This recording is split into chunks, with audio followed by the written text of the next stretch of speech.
No coração árido do Ceará, o ano de 1931 era mais do que um número no calendário. Era uma sentença. O sol, implacável, castigava a terra rachada e a poeira vermelha cobria tudo com um véu de desesperança. Para Luzia, uma jovem de 20 e poucos anos, essa poeira parecia ter se assentado sobre sua alma.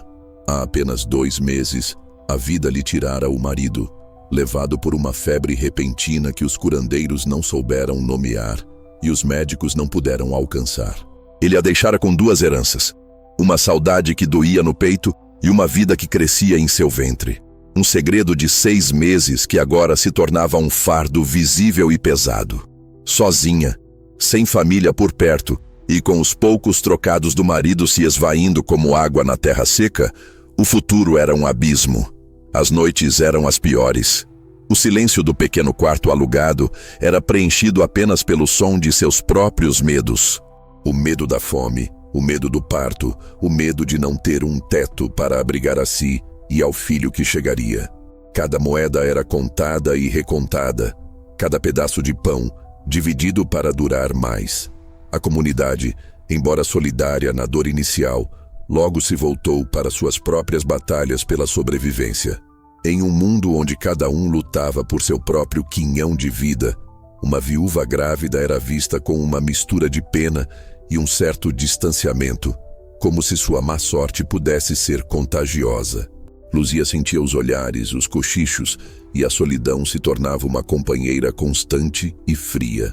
Foi em uma tarde de calor sufocante, enquanto caminhava sem rumo pelas ruelas poeirentas da pequena vila, que ela viu o anúncio, pregado de forma tosca, em um poste de madeira. Vende-se barraco, preço de ocasião. Tratar com o Sr. Antunes. O barraco ficava no limite da vila, quase onde o sertão reclamava seu domínio. Era uma estrutura pequena, de madeira gasta pelo tempo e paredes de taipa que pareciam cansadas de se manter em pé. Ninguém o queria. A fama do lugar não era boa, embora ninguém dissesse abertamente o porquê. Mas para Luzia, o preço de ocasião era a única melodia que seus ouvidos conseguiam ouvir em meio ao ruído de sua miséria. O Sr. Antunes, um homem de poucas palavras e olhar cansado, mal a encarou quando ela se aproximou. Ele citou um valor tão baixo que Luzia pensou ter ouvido errado. Era menos da metade do que valeria qualquer outro pedaço de chão com um teto em cima.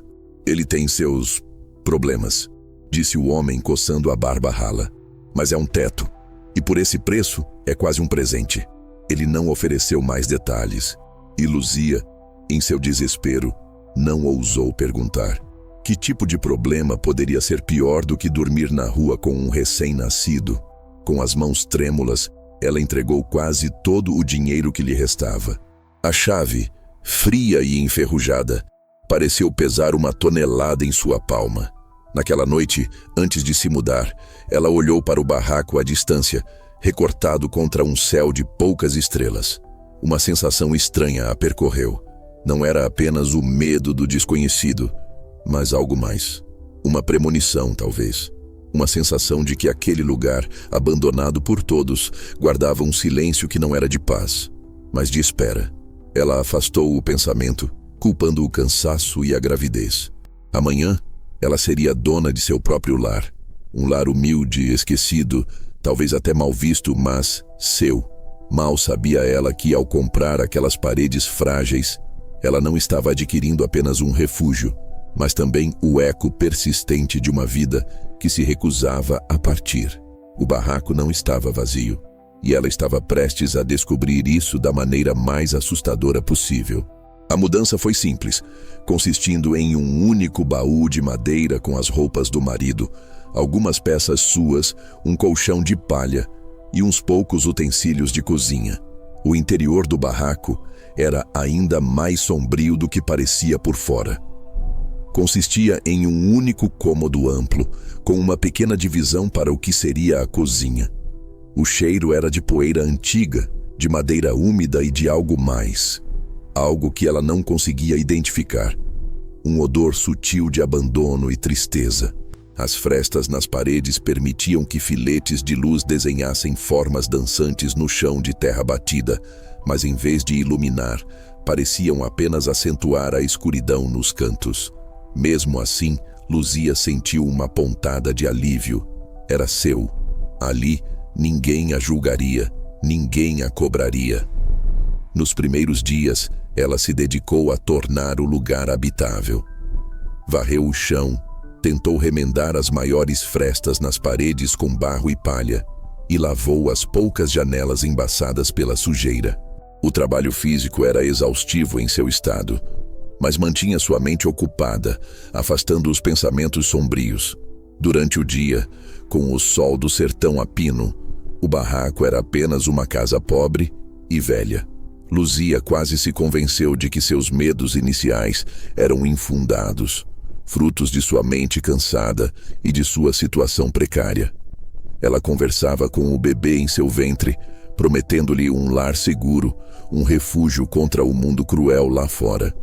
Foi na terceira noite que a estranheza começou a se manifestar.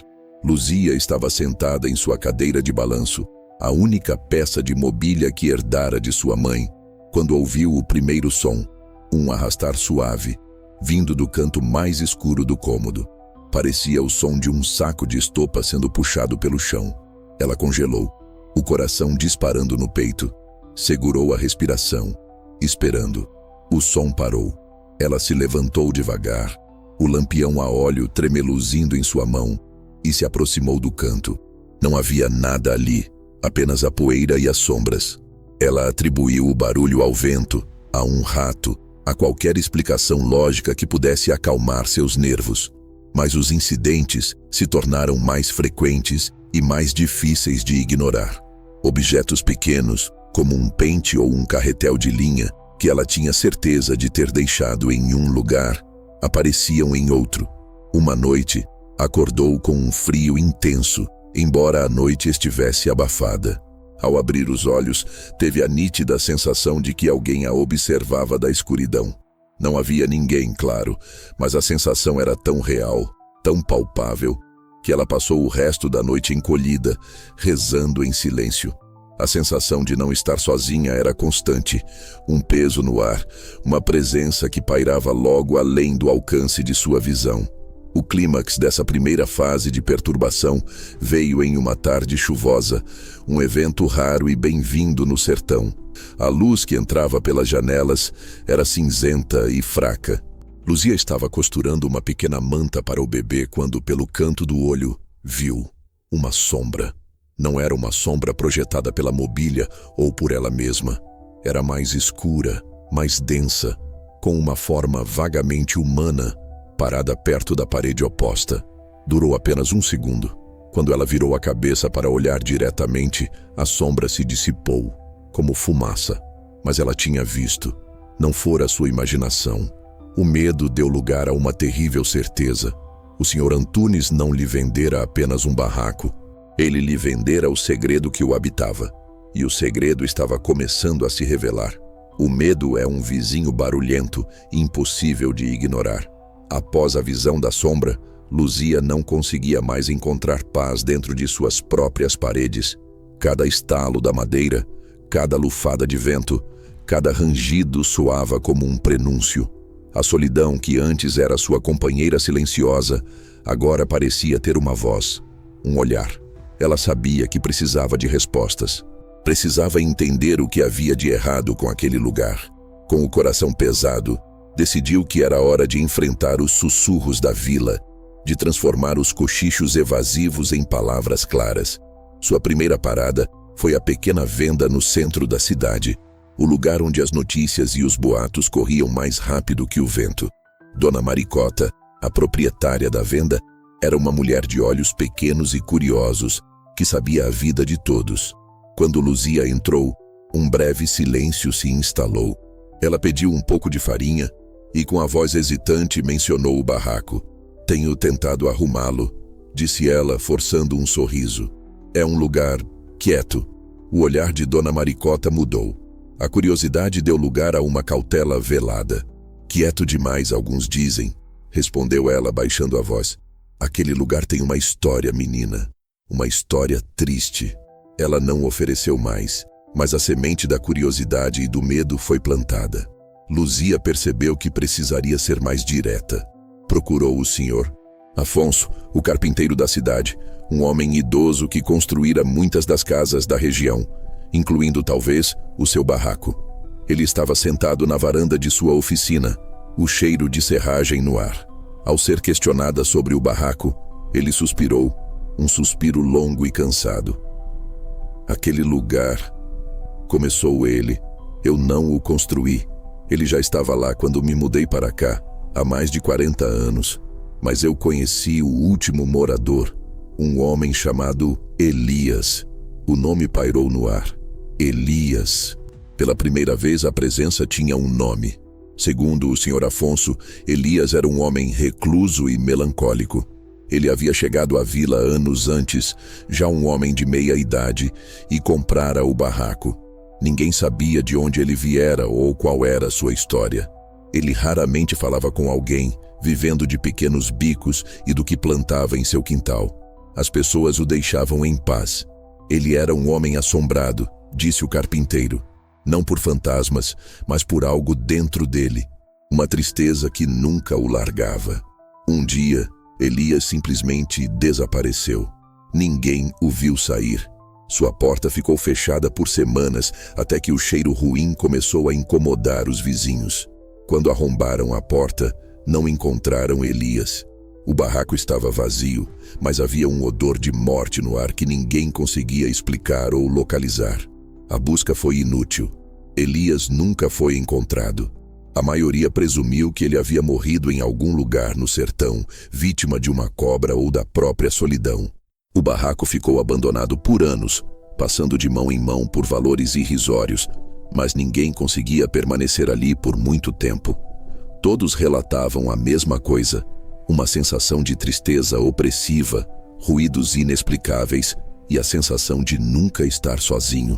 A história do desaparecimento de Elias e a aura de melancolia do lugar se fundiram, criando uma lenda local que todos conheciam, mas ninguém ousava discutir abertamente com uma forasteira. Agora, Luzia não era mais uma forasteira. Ela era a nova moradora da casa de Elias, e a presença que ela sentia não era mais anônima, tinha um nome e uma história de profunda solidão. Saber o nome da presença não diminuiu o medo de Luzia. Pelo contrário, deu-lhe uma forma, uma identidade. Elias.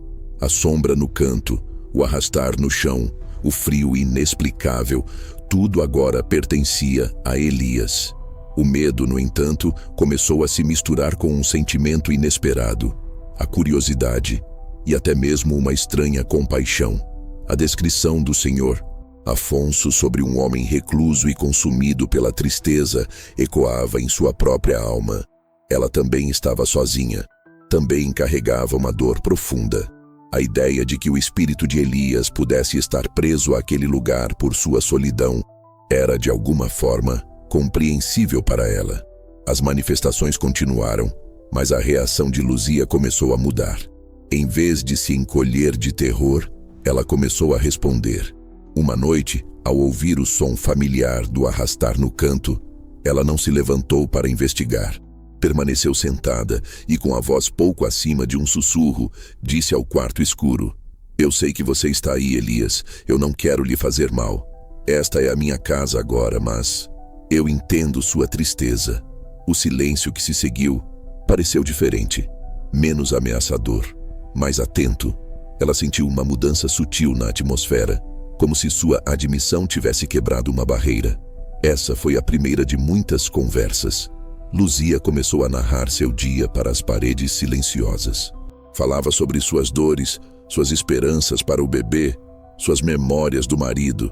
Ela descrevia a sensação do bebê se mexendo em seu ventre, compartilhando a única alegria que tinha em sua vida. Não havia respostas audíveis, claro, mas a sensação de ser ouvida era inegável. O barraco, antes um lugar de terror, estava lentamente se transformando em um confessionário. A presença de Elias, antes uma fonte de pavor, tornava-se uma testemunha silenciosa de sua luta. Houve momentos em que a interação se tornou mais tangível. Certa vez, o lampião a óleo apagou subitamente, mergulhando-a na escuridão total. O pânico começou a subir, mas antes que pudesse dominá-la, ela sentiu um toque suave e frio em seu ombro, como um dedo espectral a acalmando. Em outra ocasião, ela tropeçou e quase caiu, mas sentiu como se uma força invisível a amparasse, impedindo a queda que poderia ter sido perigosa para a gravidez. Eram eventos sutis que poderiam ser facilmente descartados como imaginação ou coincidência, mas para Luzia, eram provas de que Elias não era uma entidade malévola. Ele era um guardião, um companheiro de solidão. A dinâmica dentro do barraco havia se transformado. Não era mais a casa de Luzia, assombrada por um fantasma. Tornou-se um espaço compartilhado por duas almas solitárias, uma viva e uma presa entre os mundos. Ela parou de tentar purificar o lugar ou lutar contra a presença. Em vez disso, ela a aceitou. Deixava um copo de água na mesa durante a noite, um gesto de hospitalidade para seu convidado invisível. Ela varria o chão e cuidava da casa não apenas para si e para o filho, mas também por respeito a Elias. Essa convivência bizarra, nascida do medo e florescida na empatia, deu a Luzia uma força que ela não sabia que possuía. Ela não estava mais completamente sozinha. Em seu refúgio esquecido, ela havia encontrado a mais improvável das companhias. Apesar de sua crescente aceitação da presença de Elias, a mente de Luzia ainda travava uma batalha. Uma parte dela, a parte prática e criada sob o sol forte da razão, se recusava a aceitar completamente que vivia com um fantasma. As dúvidas a assaltavam nos momentos de maior clareza, especialmente durante o dia. Seria possível que tudo não passasse de uma criação de sua mente enlutada e sobrecarregada? A gravidez, a solidão, a dor da perda, não seriam esses ingredientes suficientes para cozinhar as mais vívidas alucinações? Essa dúvida a corroía, a necessidade de uma perspectiva externa, de alguém que pudesse oferecer uma explicação lógica para o que ela estava vivenciando. Ela decidiu procurar o Padre Francisco, o jovem pároco da igreja local. Ele era um homem instruído, vindo da capital e conhecido por sua mente cética e seu discurso, que valorizava a ciência tanto quanto a fé. Luzia esperava que ele pudesse lhe oferecer um consolo racional, talvez até mesmo uma explicação médica para seus sentidos traiçoeiros. Na penumbra da sacristia, ela contou sua história. Falou dos sons, dos objetos movidos, da sombra, do frio e, finalmente, de sua estranha comunicação com o espírito que ela acreditava ser Elias. Ela esperava zombaria ou talvez uma reprimenda por se entregar às superstições. O Padre Francisco a ouviu com paciência e uma expressão séria. Ele não a descartou. Em vez disso, fez perguntas sobre sua alimentação, suas horas de sono, seus sentimentos. Ele sugeriu com gentileza que o luto profundo pode pregar peças na mente humana. O cérebro Luzia, ele explicou, em um esforço para nos proteger da dor, pode criar sensações e até mesmo visões. É um mecanismo de defesa. A solidão pode fazer com que o vento soe como um sussurro e o desejo por companhia pode nos fazer sentir uma presença que não está lá. Ele falou sobre correntes de ar que poderiam explicar o frio e sobre a madeira velha da casa que estala e se move, criando ruídos assustadores. Para provar seu ponto, o padre se ofereceu para visitar e abençoar o barraco. Luzia aceitou. Na tarde seguinte, ele chegou com sua estola e um frasco de água benta. Ele caminhou por todo o cômodo, recitando orações em latim e aspergindo água nos cantos escuros. Enquanto ele estava lá, o barraco pareceu completamente normal, silencioso e inerte. Não houve correntes de ar frias, nem ruídos estranhos. O padre inspecionou as paredes, o assoalho, as janelas. "Veja, Luzia", disse ele ao final. "É uma casa velha. As tábuas do assoalho estão soltas em alguns lugares, o que pode causar ruídos.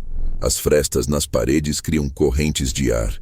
Não há nada aqui além de pobreza e esquecimento. Suas palavras, destinadas a confortar, deixaram Luzia em um estado de confusão ainda maior. A lógica do padre era impecável. Cada fenômeno que ela descreveu tinha uma explicação plausível e racional.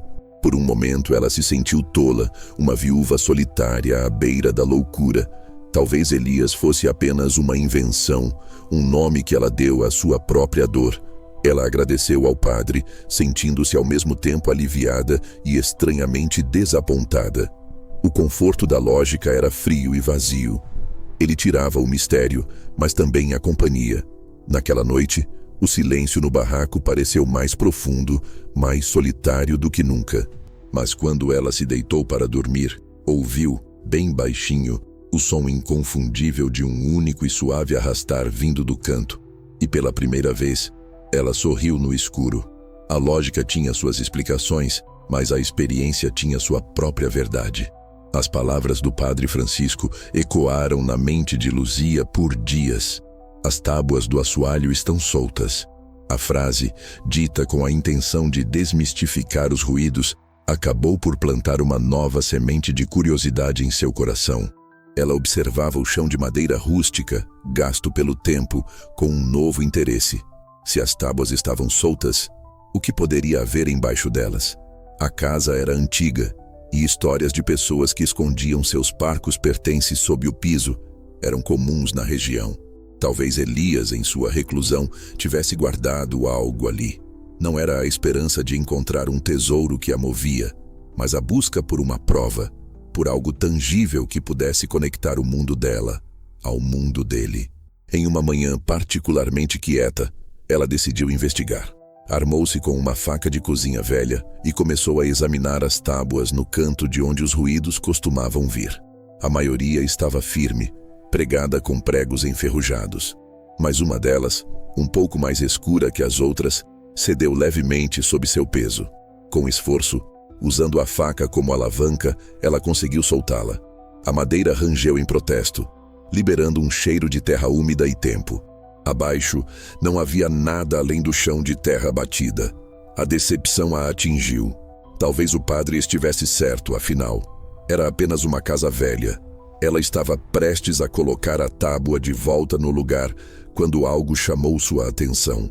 Um pequeno desnível na terra, uma área que parecia ter sido remexida.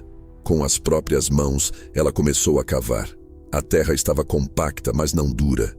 Após alguns centímetros, seus dedos tocaram algo sólido. Não era uma pedra, era madeira. Com o coração acelerado, ela cavou ao redor do objeto, revelando os contornos de uma pequena caixa de madeira escura, do tamanho de uma caixa de sapatos. Estava envolta em um pedaço de oleado para protegê-la da umidade, um sinal claro de que quem a enterrou queria que ela fosse preservada. Com as mãos trêmulas, Luzia retirou a caixa do buraco. Era pesada, e a tampa estava presa por um fecho de metal enferrujado. Ela o forçou com a faca e ele se abriu com um estalo seco. O que havia dentro não eram moedas de ouro ou joias, mas algo infinitamente mais precioso: os fragmentos de uma vida esquecida. Havia um pequeno diário com a capa de couro gasta, um maço de cartas amarradas com uma fita desbotada, uma medalha de santo e, no fundo, uma única fotografia, amarelada e frágil. A foto mostrava um homem de olhar triste, que ela presumiu ser Elias, ao lado de uma mulher sorridente e duas crianças pequenas. Luzia sentou-se no chão de terra, o coração batendo forte contra as costelas. Aquilo era real. Aquilo era uma prova. Não era sua imaginação, não era o vento, não era a madeira velha. Havia uma história real enterrada sob seus pés, a história do homem que compartilhava sua casa e sua solidão. Ela pegou o diário, a caligrafia dentro dele elegante, mas tremida em alguns pontos. Ela abriu na primeira página e as palavras escritas há tanto tempo começaram a preencher o silêncio do barraco, não com ruídos assustadores, mas com a voz de uma dor profunda e humana. A verdade sobre Elias não estava em sussurros fantasmagóricos, mas ali, naquelas páginas, esperando para ser lida. Sentada no chão poeirento, com a caixa de Elias aberta em seu colo, Luzia sentiu como se estivesse violando um túmulo sagrado. Mas a necessidade de compreender superava qualquer hesitação. Ela abriu o diário. A tinta estava desbotada, mas a caligrafia era legível. As primeiras páginas contavam uma história que parecia pertencer a outro mundo. Um mundo de felicidade. Elias escrevia sobre sua esposa, a quem chamava de Minha Estrela, e seus 2 filhos, um menino e uma menina. Ele descrevia a vida em uma pequena fazenda, a alegria da colheita, o som das risadas das crianças. Eram as palavras de um homem completo, um homem que amava e era amado. Conforme as páginas avançavam, o tom mudava drasticamente. A tragédia chegou de forma súbita e cruel, como uma praga. Uma epidemia de tifo varreu a região onde moravam. Elias descreveu, com uma dor que parecia saltar das páginas, a doença levando primeiro seu filho, depois sua filha e, por fim, sua amada esposa. Ele ficou sozinho, um sobrevivente em uma casa cheia de fantasmas de memória. Ele vendeu a fazenda, incapaz de suportar as lembranças, e vagou sem rumo por anos, um homem oco, assombrado pela culpa de ter sobrevivido.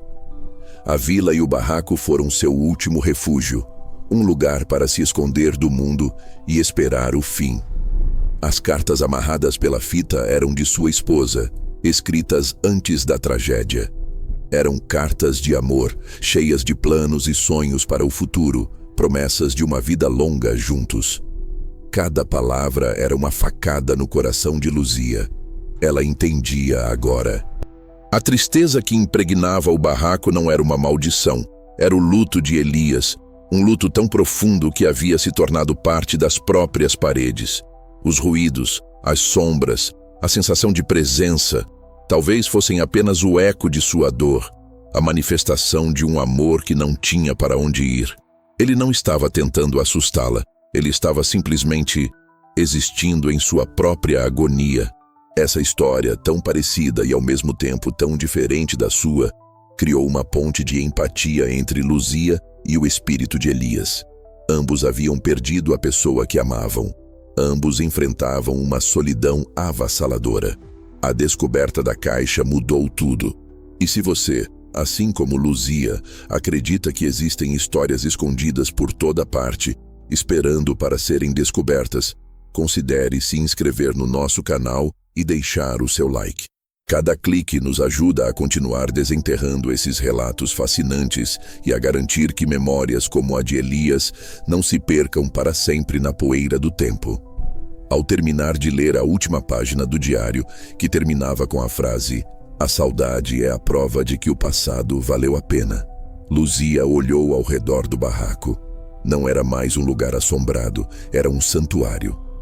Um monumento à memória de uma família e ao amor que os unia. Ela cuidadosamente colocou tudo de volta na caixa, exceto a fotografia. Ela a levou até a pequena prateleira que havia improvisado e a colocou em pé, ao lado de uma vela. O rosto de Elias, de sua esposa e de seus filhos agora olhavam para ela. Naquela noite, ela não falou com o escuro. Ela falou com a fotografia, apresentando-se formalmente, como se a um vizinho. E pela primeira vez, sentiu uma paz genuína tomar conta do lugar. Um silêncio que não era de ausência, mas de compreensão. A descoberta da caixa e da história de Elias marcou um ponto de virada fundamental na vida de Luzia. O medo foi completamente substituído por um profundo sentimento de propósito. Ela não era mais uma invasora em um lugar assombrado. Ela se sentia como uma guardiã, uma curadora da memória de Elias e sua família. A presença no barraco não era mais uma fonte de ansiedade, mas uma companhia constante e reconfortante. Ela estabeleceu uma rotina que incluía Elias como um membro silencioso de sua casa. Pela manhã, ao acordar, ela dava bom dia à fotografia na prateleira. À noite, contava como havia sido seu dia antes de apagar o lampião. Essa nova dinâmica trouxe uma mudança visível em Luzia. A expressão de medo constante em seu rosto foi substituída por uma serenidade que intrigava os poucos vizinhos que interagiam com ela. Eles notaram que a viúva grávida, que antes parecia tão frágil e assustada, agora caminhava com uma confiança silenciosa. Ela cuidava do pequeno quintal do barraco, plantando algumas hortaliças, e até cantarolava baixinho enquanto lavava suas roupas. Para os de fora, parecia que ela havia simplesmente se acostumado com a vida dura, mas na verdade, ela havia encontrado uma força interior ao transformar sua relação com o desconhecido. Os fenômenos no barraco também mudaram. Os ruídos assustadores e os movimentos bruscos de objetos cessaram quase que por completo. O que restou foram manifestações mais sutis e, de certa forma, úteis. Em dias de vento forte, uma janela que ela esquecera aberta se fechava com um baque suave, como se uma mão invisível a protegesse da poeira. Se ela deixasse um pote de água perto demais da beirada da mesa, ele parecia ser gentilmente empurrado para o centro, evitando uma queda. Eram pequenas coisas, gestos de um cuidado espectral, que reforçavam a convicção de Luzia de que Elias estava ali para zelar por ela e pelo bebê que estava para chegar. Essa convivência pacífica era um pacto silencioso, um acordo entre duas almas feridas pela perda. Elias, em sua existência etérea, encontrava uma testemunha para sua dor, alguém que conhecia sua história e honrava sua memória. Luzia, em sua solidão terrena, encontrava um protetor, uma presença que a fazia se sentir menos vulnerável no mundo.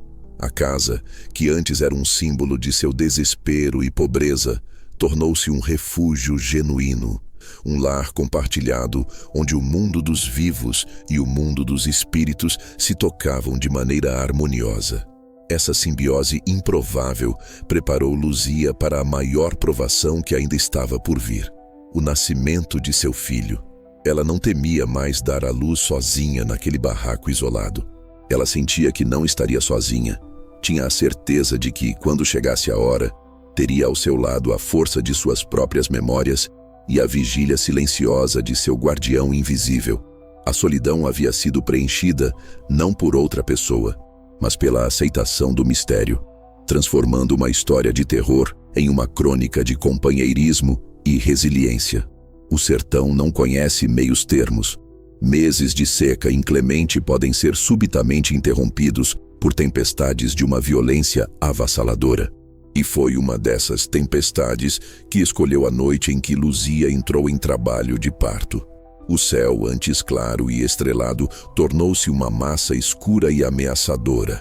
O vento uivava como um animal ferido, chicoteando as paredes frágeis do barraco, que rangia e gemia como se fosse se desfazer a qualquer momento. A chuva caía em lençóis, transformando o quintal em um mar de lama e ameaçando invadir a casa pelas frestas. As primeiras dores vieram fortes e rápidas, pegando Luzia de surpresa. Ela estava sozinha. A parteira mais próxima morava a quilômetros de distância, um caminho impossível de ser percorrido naquela tempestade. O pânico, um velho inimigo, tentou se instalar em seu coração. O medo de morrer, de deixar seu filho órfão antes mesmo que ele pudesse respirar, era paralisante. Ela se arrastou até sua cama, o suor frio misturando-se às lágrimas em seu rosto, enquanto as contrações a dobravam de dor. O barulho da tempestade lá fora era ensurdecedor, um caos que refletia a turbulência dentro dela.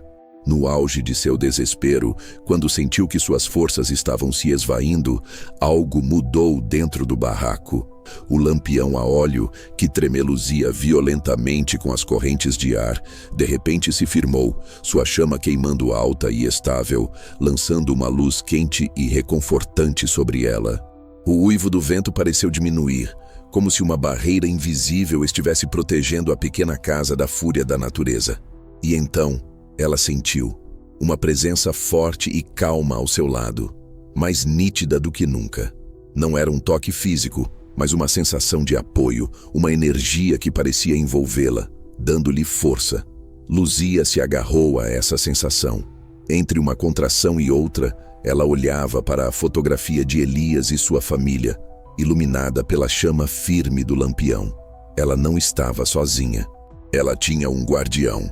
A cada onda de dor, ela se concentrava na presença, respirando fundo, sentindo uma coragem que não vinha dela mesma.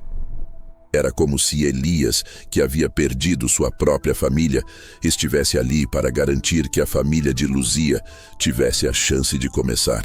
A tempestade rugia, o barraco tremia, mas dentro daquele pequeno círculo de luz e calma, um milagre estava acontecendo.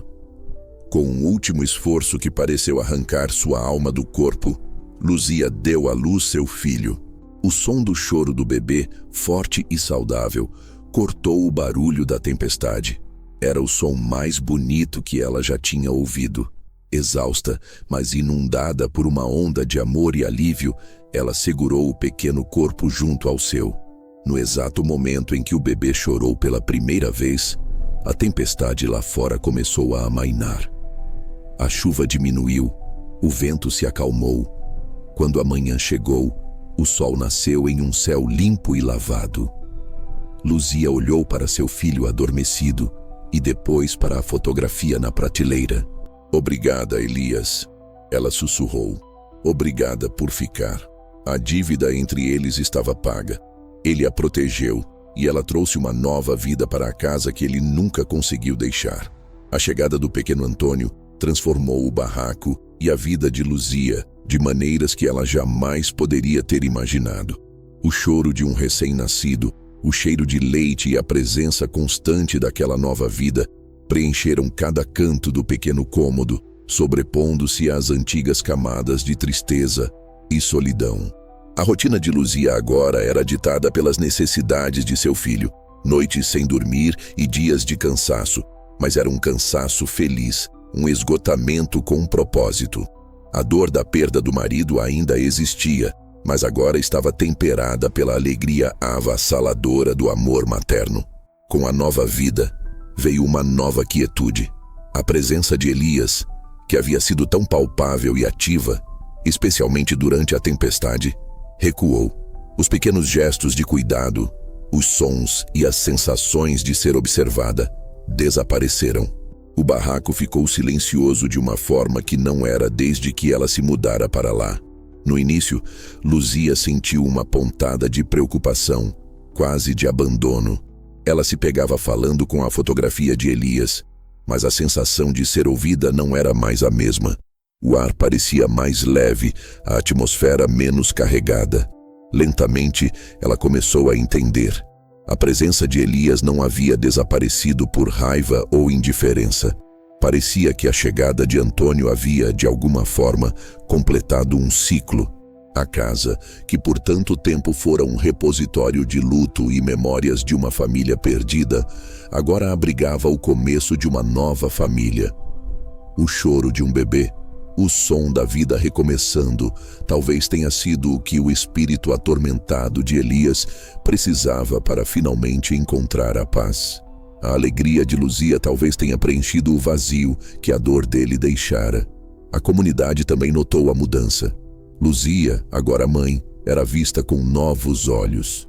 A pena foi substituída por respeito.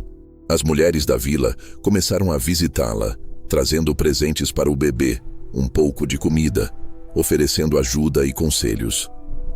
A chegada de Antônio quebrou o isolamento de Luzia, reconectando-a ao mundo dos vivos. Ela contava a história do nascimento durante a tempestade, mas omitia a parte sobre seu guardião invisível. Para os outros, sua sobrevivência era um milagre de força e sorte. Para si mesma, ela sabia que fora um ato de companheirismo sobrenatural. O barraco no limite da vila não era mais o lugar assombrado que todos temiam. Era o lar de uma jovem mãe e seu filho. A fotografia de Elias e sua família permanecia na prateleira, não como um objeto de um culto fantasmagórico, mas como um retrato de família, os antigos moradores que haviam dado lugar aos novos. Luzia os via como os anjos da guarda de sua casa. A história de Elias estava completa, e a sua estava apenas começando. O pacto silencioso havia sido cumprido, e o silêncio que agora reinava no barraco não era o silêncio do abandono, mas o silêncio sereno da paz encontrada. Os anos passaram. O pequeno Antônio cresceu, um menino forte e curioso, com os olhos da mãe e um sorriso que iluminava o barraco. Para ele, aquela casa não era um lugar de mistérios ou tristezas passadas. Era simplesmente seu lar, o único mundo que ele conhecia. Ele brincava no quintal onde Luzia agora cultivava um jardim próspero, uma mancha de verde e vida em meio à paisagem ocre do sertão. A presença de Elias nunca mais se manifestou da forma como antes, mas Luzia sentia que um resquício de sua proteção ainda pairava sobre eles, como uma bênção silenciosa. Luzia se tornou uma figura respeitada na comunidade.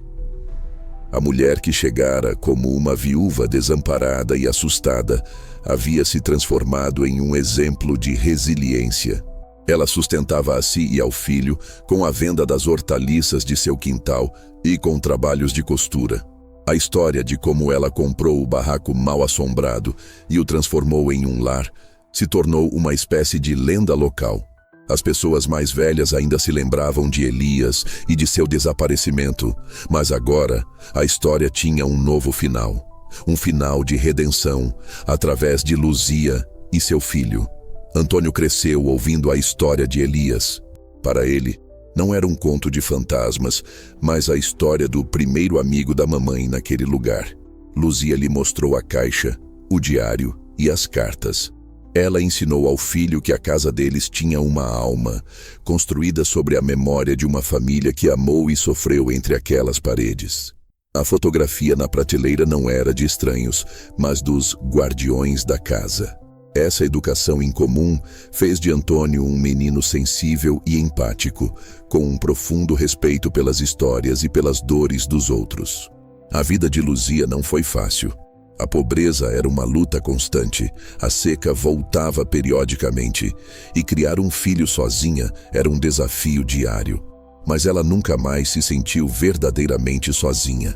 A experiência no barraco a ensinara que a companhia pode vir das formas mais inesperadas e que a força pode ser encontrada nos lugares mais sombrios.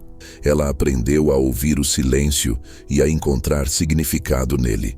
O barraco, antes seu maior medo, tornou-se sua maior fonte de poder, a prova de que ela podia enfrentar qualquer coisa. Décadas mais tarde, quando Luzia já era uma avó de cabelos brancos, contando histórias para seus netos na varanda do mesmo barraco, agora reformado e mais sólido, ela ainda olhava para a fotografia amarelada na prateleira. A história de Elias e a sua haviam se entrelaçado para sempre. O que começou como um mistério assustador havia se transformado em uma lição de vida sobre empatia, perda e a capacidade humana de transformar dor em amor. O barraco no limite da vila não estava vazio quando ela o comprou. Estava cheio de uma tristeza que esperava por alguém que a compreendesse. E ao fazer isso, Luzia não apenas salvou a si mesma, mas também libertou um espírito, permitindo que a luz e a vida florescessem novamente naquele pedaço de chão esquecido. Com o passar do tempo, a história de Luzia e do barraco se solidificou no folclore da pequena cidade cearense. As gerações mais novas, que conheciam Antônio como um homem de bem e Luzia como a matriarca sábia da família, ouviam o relato com uma mistura de fascínio e ceticismo. A narrativa se dividiu.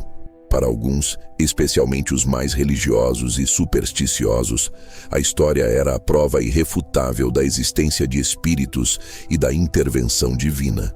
Elias era um alma penada que encontrou redenção ao ajudar a viúva, e Luzia era uma mulher de fé tão pura que conseguiu apaziguar um fantasma. Para outros, a explicação era puramente psicológica. Eles viam a história como um poderoso testemunho da mente humana sob estresse extremo. Luzia, uma jovem grávida, enlutada e isolada, teria projetado seus medos e sua necessidade de companhia em fenômenos naturais de uma casa velha. A descoberta da caixa de Elias teria sido o catalisador que permitiu à sua mente criar uma narrativa de companheirismo para lidar com a solidão. O espírito não era uma entidade externa, mas uma construção de sua própria psique, um mecanismo de enfrentamento que, no final das contas, salvou sua sanidade e talvez sua vida. Havia também a interpretação dos mais pragmáticos. Eles não negavam a experiência de Luzia, mas buscavam explicações físicas para cada evento. Os ruídos eram o vento e a madeira. Os objetos movidos eram o resultado de um assoalho instável ou de sua própria distração. A sombra era um jogo de luz e sombra em um cérebro cansado. A sensação de presença era a hipervigilância, comum em pessoas que se sentem vulneráveis. O nascimento seguro durante a tempestade, embora dramático, foi uma coincidência afortunada. Para eles, a história era menos sobre o sobrenatural e mais sobre a incrível sorte e a força de vontade de uma mulher em circunstâncias terríveis. A própria Luzia, em sua velhice, raramente oferecia uma interpretação definitiva. Quando questionada se acreditava ter realmente convivido com um fantasma, ela sorria de forma enigmática e dizia: "Eu sei o que eu senti. Encontrei um amigo quando mais precisei. Se ele era de carne e osso, de espírito ou da minha própria cabeça, não faz diferença. Ele estava lá." Essa resposta ambígua permitia que todas as interpretações coexistissem, transformando a história não em um fato a ser provado ou desmentido, mas em uma parábola sobre solidão, empatia e as misteriosas formas de conexão humana. O barraco em si tornou-se um marco. As pessoas passavam por ele e apontavam, contando suas versões da história. Ele não era mais um lugar de medo, mas de admiração. Um símbolo de que até mesmo os lugares mais sombrios e abandonados podem abrigar histórias de esperança e superação. A verdade sobre o que realmente aconteceu entre aquelas paredes de Taipa em 1931 talvez tenha se perdido para sempre, existindo apenas na intersecção entre a memória de Luzia e a lenda da cidade.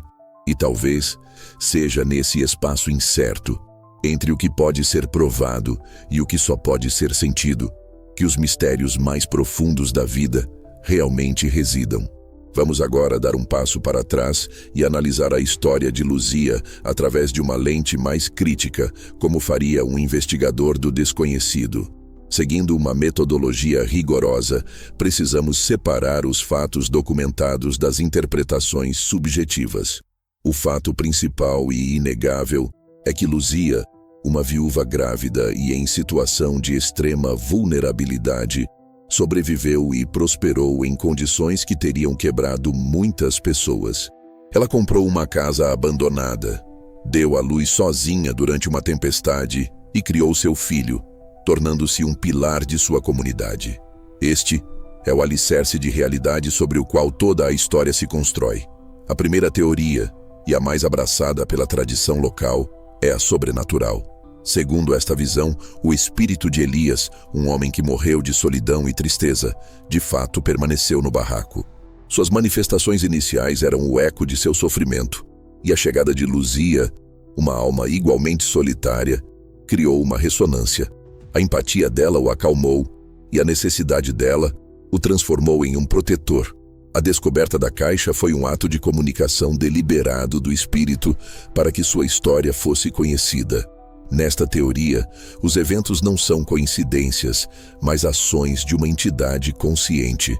A principal evidência é o testemunho consistente de Luzia, mas a falta de provas físicas ou de outras testemunhas torna essa teoria impossível de ser comprovada. A segunda teoria é a psicológica, como sugerido pelo Padre Francisco.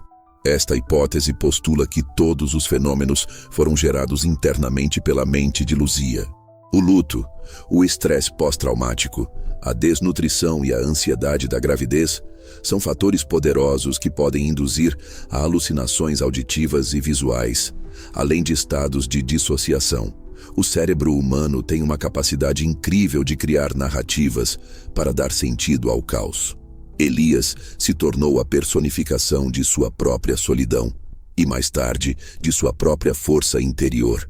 Encontrar a caixa, um item real, deu a essa narrativa interna uma âncora no mundo físico, solidificando a realidade de Elias em sua mente. O pacto foi um pacto consigo mesma, e o guardião na tempestade foi a sua própria adrenalina e instinto de sobrevivência personificados. Uma terceira via, a teoria ambiental, sugere que as explicações são mais mundanas.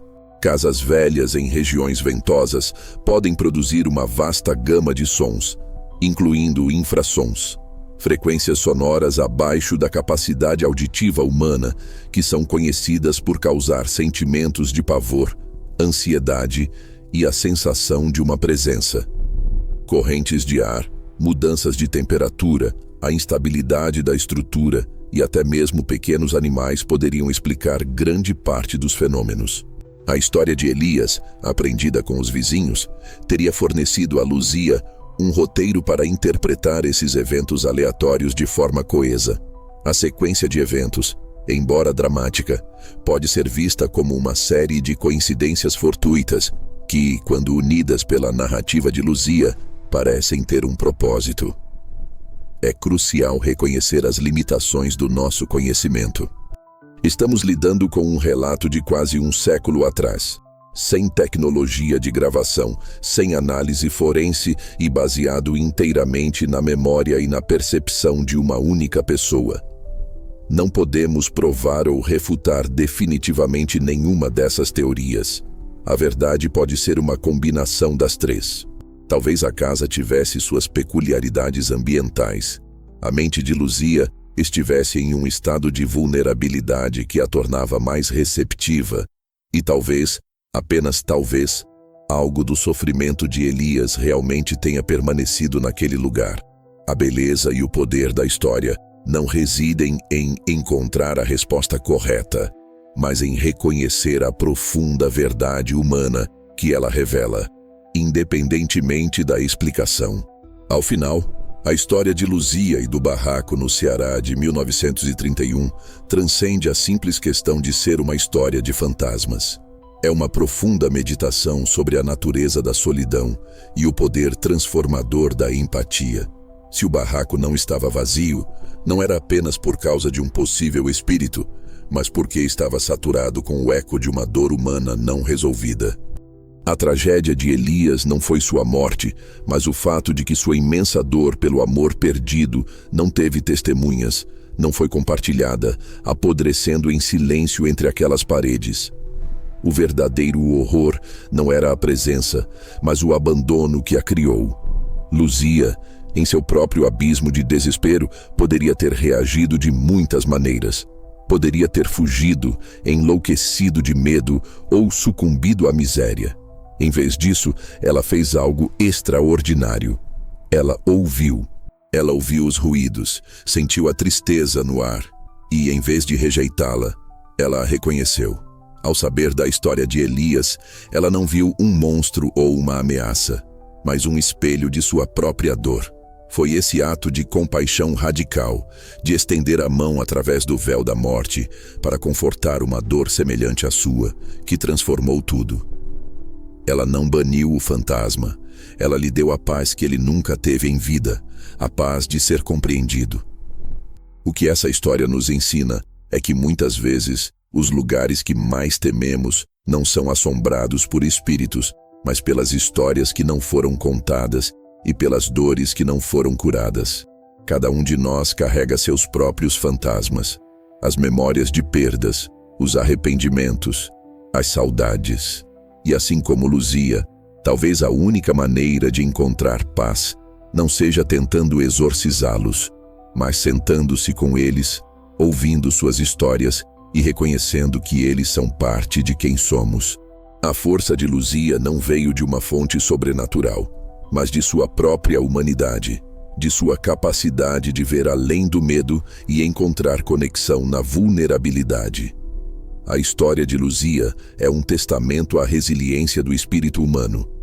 Ela nos mostra que um lar não é feito de paredes e um teto, mas de segurança, compreensão e amor.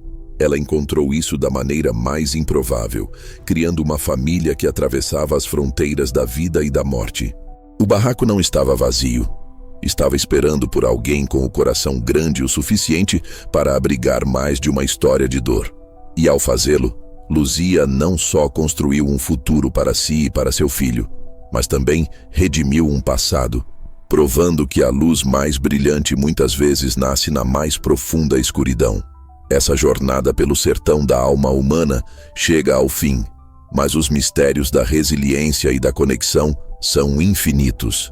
Se você se comoveu com a força de Luzia e a história oculta de Elias, saiba que há inúmeros outros relatos de superação esperando para serem descobertos. Convidamos você a assistir ao nosso próximo vídeo, onde exploramos a incrível história do faroleiro que desapareceu, deixando para trás um diário com uma última e enigmática anotação. Agradecemos por sua companhia nesta investigação e esperamos encontrá-lo em nosso próximo mistério.